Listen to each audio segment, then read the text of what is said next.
raja Antasena sing mepalangi lala lakine anu lakune para sesosata Kurawa. Wani apa karo aku sing tak meseni apa Bu? Ayo, kowe apa aku sing tekani pati? Wah, kelakon tinju mbira kok. Lho. Tinju mbira kok mati dening aku ya. Alon-alon ya pati. Oh.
Pati duka mono.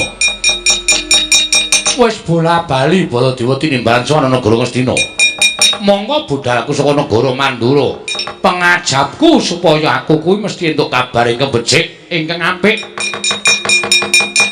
Nanging mesti pendak-pendak Baladewa Prapta negara Ngastina mung dijak sarta dikanthi supaya mikir piye carane mateni para Pandhawa. Lah kok dadi ora owah-owah pambekane Yayi Prabu Duryudana. Ingkang tansah duwe rasa gething keburu sengit karo para Pandhawa. Wah, dalah ya. Aja nganti kedadian nggih mangsa ngelak wanci Bratayuda. Apa ingkang bakal dadi pakartining para sata kula bakal aturake marang kadang-kadangku para Pandhawa.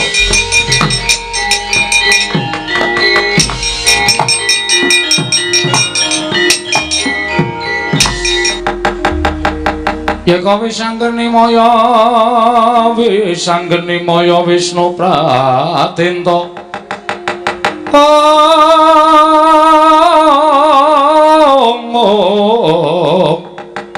Wisanggeni maya Wisnu Pratenta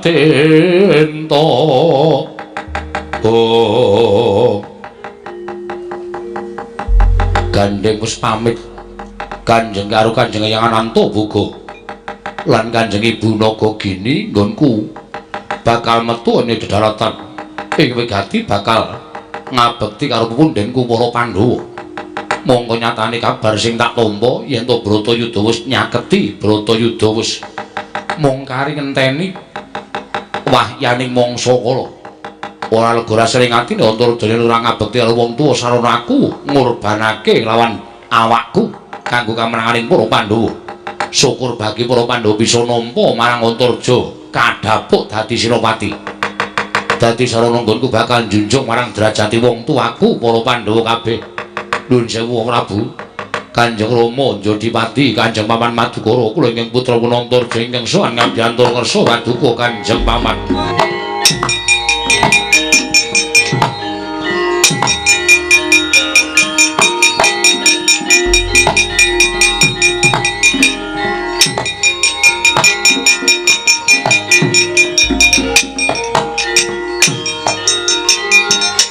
Para pamoring sukma sinukmaya Sinumaya winayu ing asepi sumimpen telenging kalbu pambukaning warana tarlen saking liep layaping aluyuk.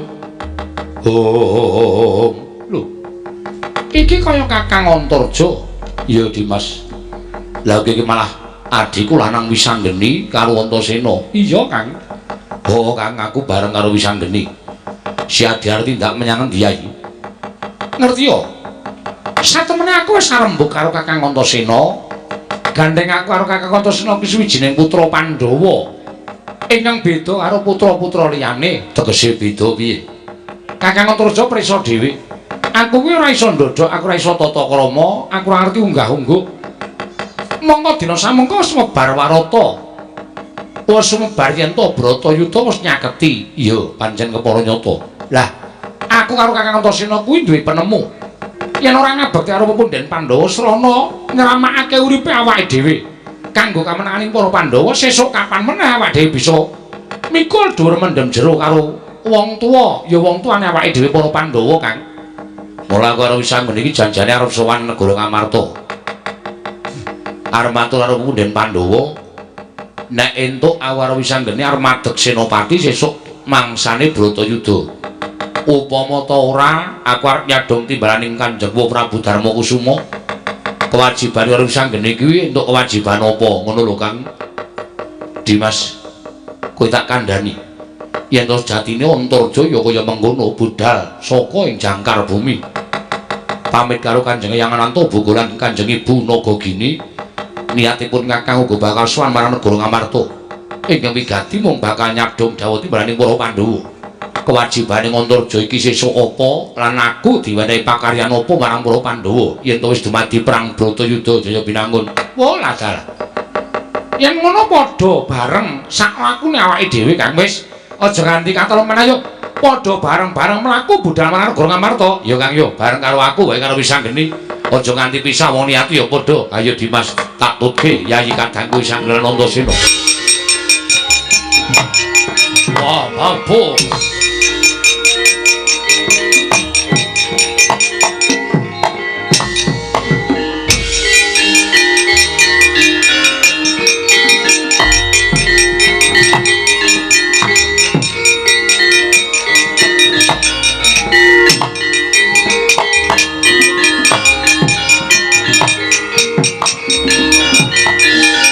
Tinututi lamun katututan lamun masa prawira diktaya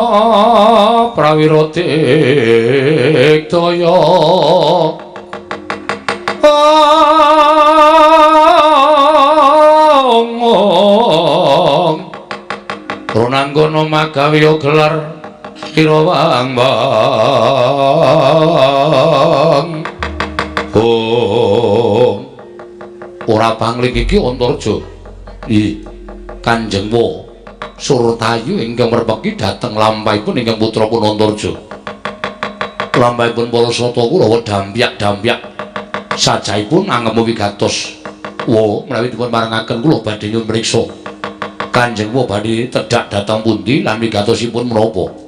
Antaradya wonten timbalan. bingung penggaling Kanjeng Prabu Duryudana ngelingi babakan Bratayuda. Mula aja nganti gawe ora kepenake penggaling Kanjeng Prabu dina samengko pasewakan negara Ngastina. Wis netepake yen to Kurawa kadhawuhan anggepuk perang negara Ngamarta. Ora usah dadak ngenteni sasmitaning dewa besok kapan Bratayuda bakal diwiwiti, dina iki dikenceng. Yen pancen Kurawa sing tekaning pati, Pandhawa engko kemenangan, nang yen Pandhawa tekaning pati, Kurawa ingkang engko kemenangan. Nggih, Antarja. Jaja muntap lir kinetap duka yayasinipe netra kocak mundarandir.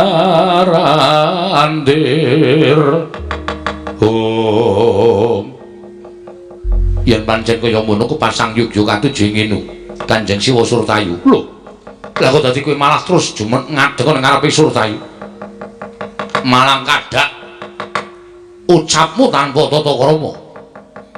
Antarja sowan marang negara Ngamarta wigatine mung kepengin nyuwun kadhapuk dadi Sinopati. Manglurah satru murka para sata Kurawa. Mula gandeng saiki Kurawa wis bloko karo Antarja bakal ngecak perang negara Ngamarta nggege mangsa nglak wanci Bratayuda. Aku ing bakal ndapuk awakmu dhewe dadi Senopati ning wong Ngamarta. Ayo. Patenana Senopati Ngamarta Raden Antarja. Ora kedego mateni Senopati Ngamarta Raden Antarja aja kakon tak babati gamanmu kowe Sata Kurawa. Walah ta. Ngempe loro nggih pati sumuk nyawamu idam terbelo parat. Antarja, ana baran kowe bayi wingi sore. Kepengin tinjung akeret nyawamu ora jajal lho. Awakmu Surtayu maju janggah untake nyawamu marang kayawanganing Bathara Yama.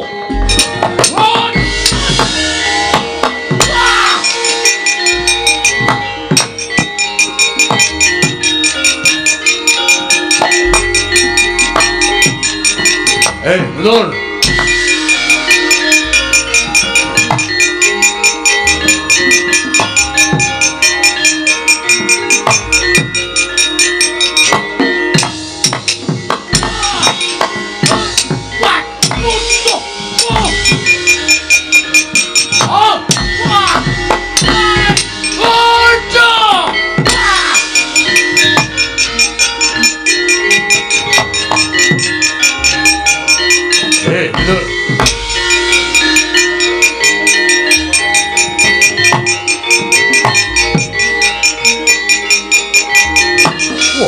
Antasena, Swatama dasar Pranyata.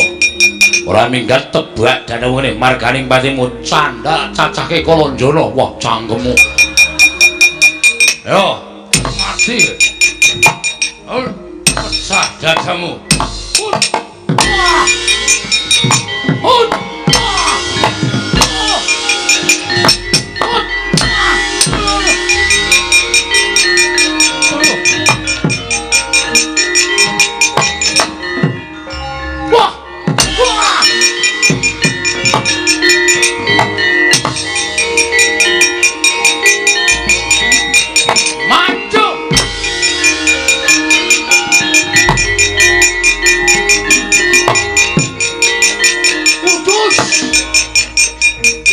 Tak kira apa?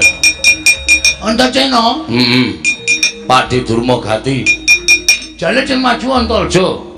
Aku barang yono, lombongan. Ayo kencang Bratayuda, gege mangsa gelak wanci. Ngalahke Antasena Antarja iso ketemu karo para Pandhawa. Ora iso ngalahke Antarja karo Antasena.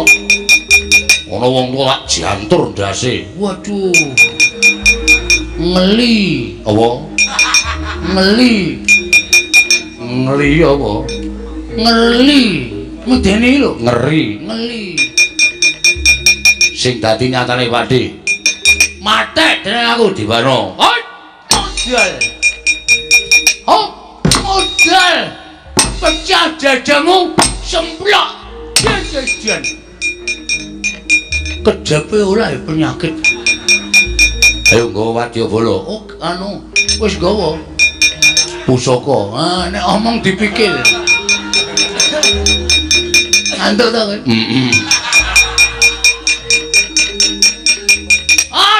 Modal, wedan apa-apa. glaji ndasmu dibano. Model itu. Wis ah. Kecel aku. Aku wong tua dadene. Nek nganti ora tok wales, wilang bebalang tenan.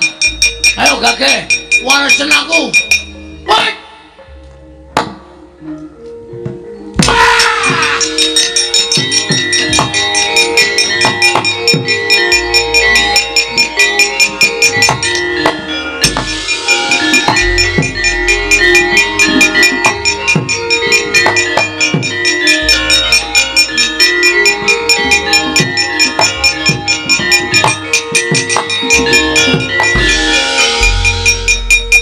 Aji japa mantra mantram sakti dimpake sur. Iki wis arep ngancik Bratayuda, mongko anak Prabu Duryudana wis dawuh kon nggege mangsa ngelak wanci perang Bratayuda. Lah kok dadi ming ketemu Antarja Antarsena kok do geger iki coba. Petungan liar menang piye, liar iso unggul piye, mungsuh Pandhawa nek mungsuh anak-anake wis padha kocar-kacir ora karo-karuan. Man, ngono apa? Nuwun sewu. Kula nek maturake akeh sampeyan mesti maidu. Saniki ngeten mawon. Sampeyan kula tak nyawang njajal mungsuh Antarja Antarsena niku wonge ampuh napa mboten? Sampeyan ngerti, kula kali karo Teparma niku pangareping prajurit. Niku mawon ora menang karo Antarja karo Antarsena. Pun saniki mboten sah maju ngenceng Bratayuda nggege mangsa ngelak wanci. Nyepetke Bratayuda mboten sah. Ning saniki apike Kurawa diklumpukke nekake kiai do ngaku dosa man sadurunge tekaning pati. Iki omong apa ta kowe iki? Kok malah kon do ngaku dosa, do nyuwun ngapura sebab kula kinten bincang Bratayuda Kurawa mesti mudhar kabeh. Nyatane mungsuh anak-anak Pandhawa do kalah. Kok aja mungsuh Pandhawa. Pandhawa ming 5 arep ming 5 kowe. 5 niku nek kekuatane dadi siji ngedapi-dapi mungsuh wong 100 mungsuh wong 1000 iso menamung 5. Utawa sampean mang jajal maju nika. Semani ming maidu. Sawake loro dipaidu. Rasane teng ati kaya diris-iris. Kartomarma, kula kalah aja napa sampean? Ya wis nek kalah. Mulai juga paitan.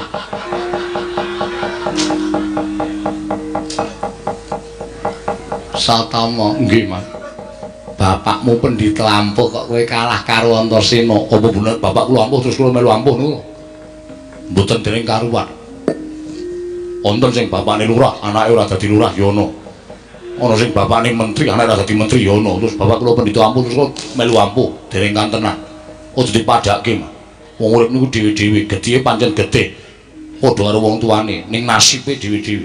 Nyatane kula kalah kok sampeyan aja ngomong werna-werna. Muni antil cangkemmu. Lha iki ora ngomong apa-apa wis arep ngantil ta. Ora ulung sampean aja maido ngene ta. Saking mriko niku wis ulut. Do kelolo-lolo atine sing mang paido.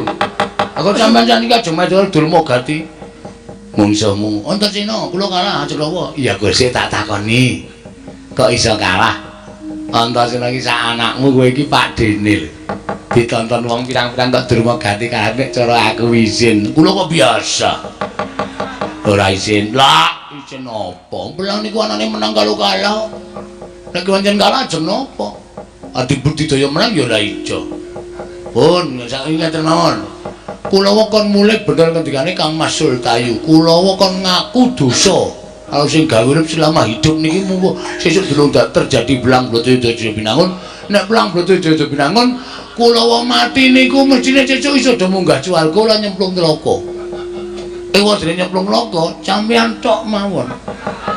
Ampun ngejak Kulawa, sampeyan dadi intip ing neraka wangun. Ora omongan karo kowe. Sapa sing durung maju? Lho. Biasane iki bengoke bantruk iki makmu. Jit. Maju ora? Kuloan. Rene sik.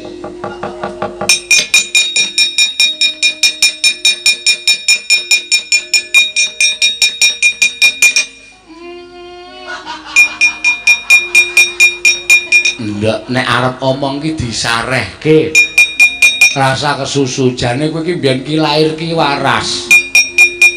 Coba jajal ikhlas, sareh, sabar. Ora kami sosolen.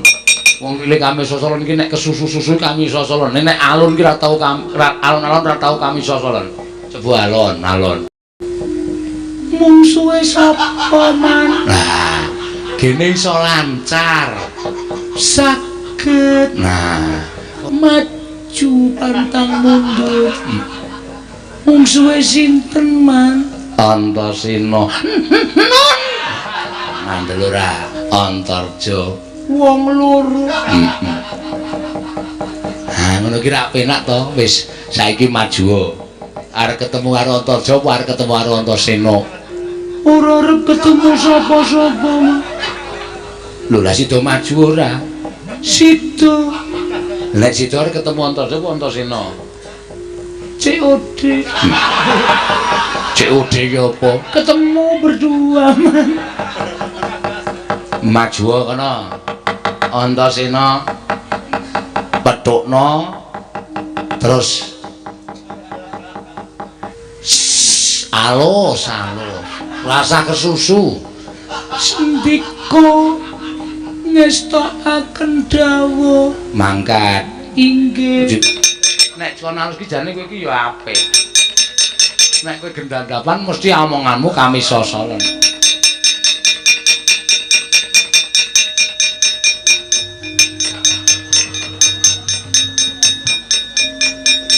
Pak Di. Wis mari poli kami sosolen. Wis Antasena. Rene arep ngopo? Arep umbah-umbah. Umbah-umbah. Lemes ki neng kono mau, neng kene wis kudu duwe semangat sing berapi-api mungsu Antasena. Musuh-susu. Susu Ramrata Jaya Mrata imbang-imbang padha-padha. Sitraksi ki ngono kuwi aja sok duwahi ciri khase. Bener. Antasena. Nggih. Kenceng Bratayuda. Tinimbangane ngenteni dadawing dewa saiki memengkari dalan loro. Dalan loro piye? Iwa apa nengen? Lho. Dalan loro sing mati Kurawa apa Pandhawa? Nek sing mati Kurawa, Pandhawa ngukup negara Hastina. Nek sing mati Pandhawa, Kurawa ngukup negara Hastina. Ngono wae. Terus ngelabrak Antarja Antasena. Sing mepalangi lala lakine anu lakune para sesosata Kurawa. Wani apa karaku sing tak meseni apamu? Ayo, kowe apa aku sing tekani pati? Wah, kelakon tinju mbira kok. Tinju mbira kok mati jeneng aku ya. Alon-alon ya Pak Dik.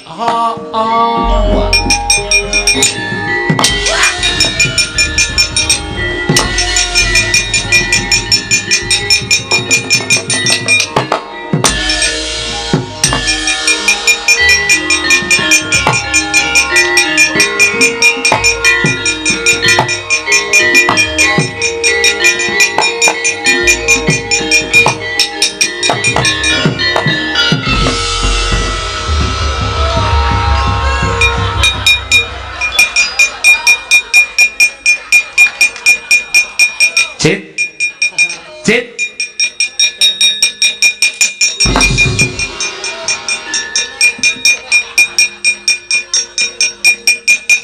Dan.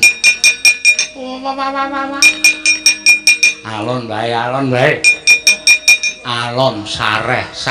Loro kok kon sareh. Kula wis iso sareh, Pan. Tetekan rika kula isih halus.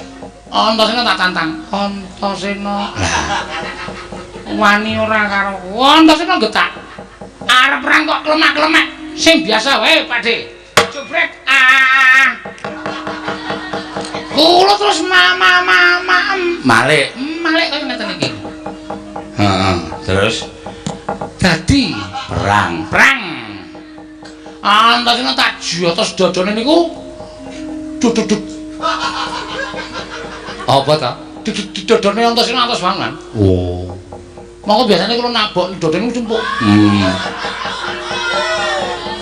Mimi. apa Niki mesti atos. oh lah iya terus Wah, saben kula antem kula nglekak saben kula antem kula nggih tak ujuk. Ana kan nendang rai kula tembel ben.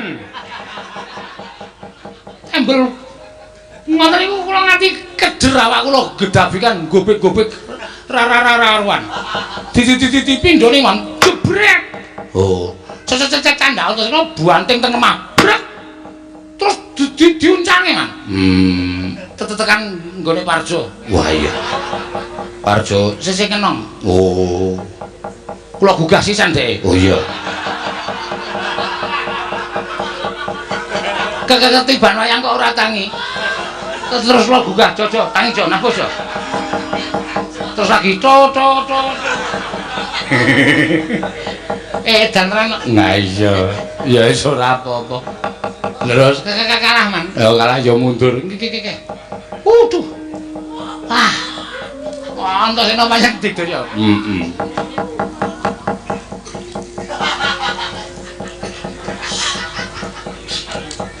wis lho Dit nek wis mlebu ora metu meneh Non. nek wis mlebu ora metu meneh Sampeyan iku edan mawon. Mlebu niku mangke pengen metu kok malah. Ora entuk metu meneh niku karepe piye ra? wis jan ora karu-karuan tenan Dur nuwun maju ora mboten kok terus terang pun mboten ajeng maju ndelok tatune Surtayu niku wedi kula ndelok tatune Kartomarma kula ya gila Swatama tatune ya kaya ngoten kula ya gila kula mboten tatu mawon pun tak mundur mawon mung suwe ming anak-anakmu anakne ora medeni lha niku wong tuwa ora tau menang karo Antasena ora tau menang karo Antarja ora tau menang karo Gatotkaca ora tau menang karo Sunjagi ora tau menang karo Atrima mundur ben ambangane maju remo ya ta kowe ora isin lho. Wah, mboten isin niku nggone teng pundi. Pun sekecake kula tak mundur. Lah iki Kurawa lek arep perang ning Ngamarta piye kok Kurawa wis bubar sar-saran ora karo-karoan. Ajeng perang ya ngono, ora ya sakarepmu. Wis ora gagas Kurawa ning kokean plening. Oke ana acara ning ra tau iso kelakon kono pateni yo gruduk tekan dalan mandeg ayo nyerang kono diblengkek negarane ratune dibondo gruduk wis pesen konsumsi barang mandeg dalan ora kelakon niku wis bolak-balik wonten niku wamu golek dalan liyane ngono ya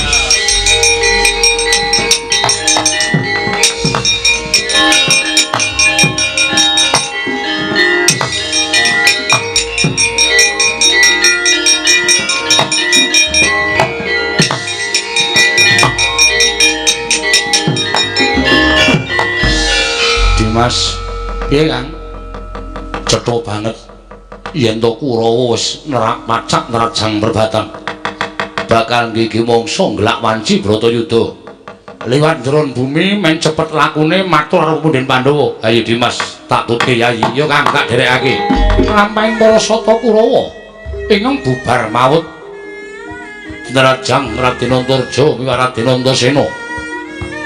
Nanda gandeng nuwus ing mapan wonten ing tlatah Sabrak wonten sanmring negari ingkang winastan negari Guwa Penatas wonten Alendra Yaksa Gung Birawa sineba sangganing para wadyabala sangganing para nayaka Senopati ingkang sami amder ngersaning Sang Nata nenggeng dijero Sang Prabu Nagayaksa miwah sanggaring Kurawadyabala jangkep risat juga nedeng lenggah madyaning pendhapi gedangkrang sila tumpang lenggahing Sang Prabu Nagayaksa lamun Cinandra nganti kaya Durada medhat saking wantilan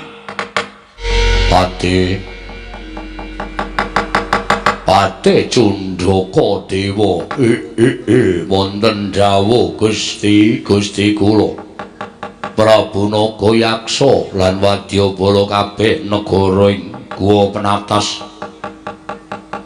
ngugemi marang Nawala ingkang wis ndak tampa saka sinuwun Prabu Duryudana yen to aku kinen sakbiyantu marang panjenengane nggone bakal napaki perang gedhe Bratayuda Jaya Binangun mula aku njaluk penemumu pati kepiye munggo nggonku bakal nyaguhi lan orane apa kang dadi ngendikaning Nata Ngastina sinuwun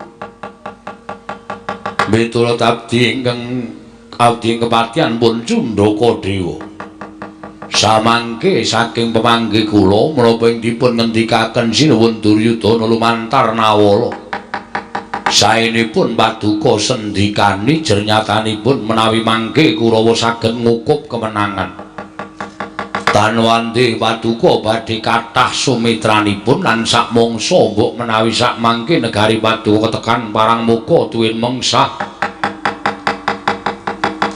Prabu Duryudana sakurawanipun tartemtu uga badhe paring bebantu dhateng paduka Sang Nata Prabu Nagayaksa ladal ya yen pancen kaya mengkono aku mengkari manut apa ingkang dadi karepmu te ya ming jroning Nawala ditulis dening Prabu Duryudana aku ora dikeparengake tedhak ana ing negara Ngastina nanging supaya nyaket negara Ngamarta disiki ngepuk perang negara Ngamarta ora susah ngenteni Bratayuda Taga wonten dawuh milung siap juragan piye munggo penemumu babagan perkara iki nek kula ya ora mathuk kula ya ora cocok ya nek sing apik niku ngenteni perang gedhe Bratayuda dumadi nek panjenengan ajeng bantu kali Prabu Duryudana niku kula nggih mathuk monggo-monggo mawon nek panjenengan terus nuruti menapa didhawuhake Prabu Duryudana kinen jujuk teng negara Ngamarta nggih mangsa ngelak wanci perang gedhe kejaba siji panjenengan menika nerak pacak nerajang waring dewa angka 2 nuwun sewu sawijining nalindra ngepak perang negari sanes menika kudu wani mbuang layang penantang ya lho ha iya kuwi jenenge lagi satriya ngepuk perang negara liya kok tanpa mbuang layang penantang niku teges sampeyan dianggep ratu sing cirih getih wedi mati ratu sing duwe rasa miris satemah maras sabab bakal nyumurupi muncrating marus lho niku monggo nek ajeng kepuk perang negari Ngamarta monggo mawon ning buang layang penantang nggih mboten kok arep kepuk perang negara liya kok malah buang uwuh niku tegese mboten cocok karo kanyusenyatan ya ya iya piye pate nek cara kula sampun ngantos ndaraturipun Togog jernyatanipun Togog menika namung batur Togog menika namung gedibal Togog menika namung Panakawan menapa inggih paduka Gusti kula sanata badhe pitados kaliyan aturipun Togog ingkang saknyatanipun menika dereng kantenan leres lan botenipun ngono ya te inggih ya yen pancen kaya mengkono dina samengko ketapno para wadyabala Taga wonten dawuh njaluk pangapura yen to aturmu dina iki ora tak gugu nggih mboten dados menapa sing jeneng batur niku pangembating catur ya lung ayo elek-elek karo Ratu Gustina Ewa dene mboten diagem nggih mboten napa-napa ning nek enten bobol boroting lelakon mang tanggung dhewe enten abang biruning kahanan lelakon sampeyan mang ngrasake dhewe ya mengko aku ing bakal ngrasake Cundaka Dewa wonten timbaling adhawu tetapno para wadyabala ayo budal marang negara Ngamarta nggih mangsa nglak wanci Gecak perang negara Ngamarta inggih monggo sinuwun kula dherekaken ayo Wate Cundaka Dewa. Panjen bilung iku ora ngajar. Wong cethuk dijaluki minyak kok dikeki minyak panas. Wah, ladal. Kok wonten dawuh kaya lungguh ning angloras. Mengke napun soklat rak mateng. Wah, jan ora. Iki nek ora sapa tegek sing kei minyak. Kudu tanggung jawab lho. Ngedemke. Ayo digelak lakone Pratek. Dateng negara Ngamarta kok mumpung tesih panas. Awe kula dherekake iya kula dalan.